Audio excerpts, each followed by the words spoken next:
Hey, history! Owen here. Or am I?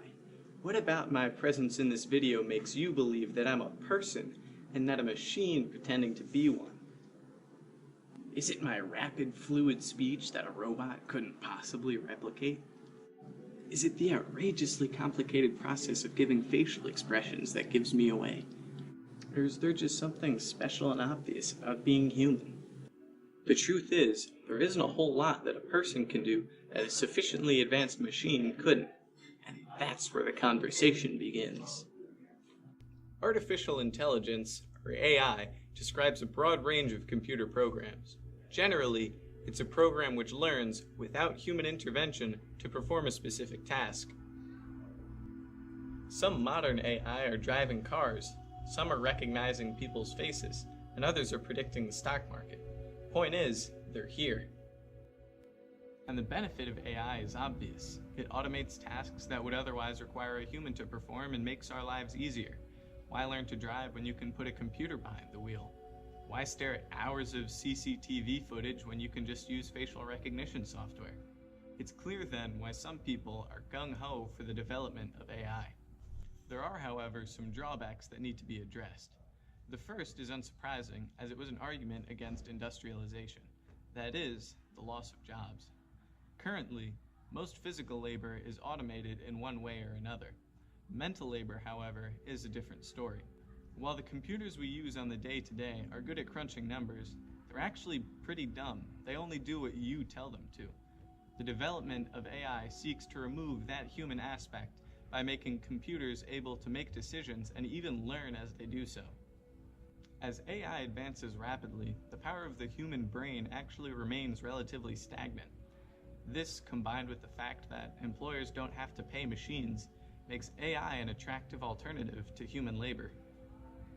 The next problem with the widespread adoption of AI is its interconnectedness and ability to be hacked, that humans just don't have. As more and more devices are connected to the internet, the number of ways to breach them expands. And when you put a computer connected to the internet behind the wheel of a several-ton high-speed projectile, consequences of a hack get worse. The last question, and the hardest to solve, is that of the morality of the situation. The discussion is still ongoing as to whether sufficiently advanced AI are sentient. That is to say, whether they're consciously aware of their own existence. If they are, we open a Pandora's box of moral questions. How does humanity deal with sentient machines? Should it even make them? And where do we draw the line? All of these are questions we'd have to deal with and may never find the answers to. So the real question is not whether AI will be a net benefit or detriment, as it has the potential for both, but how we channel it for good. We propose a three-step plan to ensure this happens. The first is the rigorous testing of all AI before they're sent out into the wild. History has shown us that the rapid, uncontrolled advancement of technologies leads to setbacks, at least temporarily. See the use of fossil fuels and global warming. The second is the limiting of what a single AI is connected to and can access. If you put one AI connected to too many things, it creates a big security risk. If that one AI is breached, it has the potential to destroy a lot. Alternatively, when AI are compartmentalized, one breach isn't that big of a deal. The third is the slow introduction of AI into industry. History has shown us that when technology is introduced too fast to the workforce, it creates better, more comfortable jobs for workers in the long run, but usually with a period of unemployment in the interim. We believe this can be avoided if AI is introduced gradually rather than as fast as it's developed. To conclude, AI has a lot of good to bring into this world.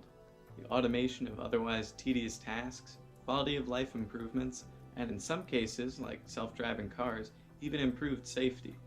But for humanity to attain these benefits, we need to be aware of and mitigate the detriments. Unemployment, the risk of hacking, and the moral question of whether or not making super advanced, possibly sentient AI is even okay. We believe our plan is a good way to ensure these don't come to fruition, but whether ours specifically is used is irrelevant. The point is that humanity needs to come to a consensus on how to deal with the challenges posed by AI now, or run the risk of large-scale problems in the future. Being unprepared is the worst thing we can do in this situation. AI are coming, and we need to be prepared for that eventuality.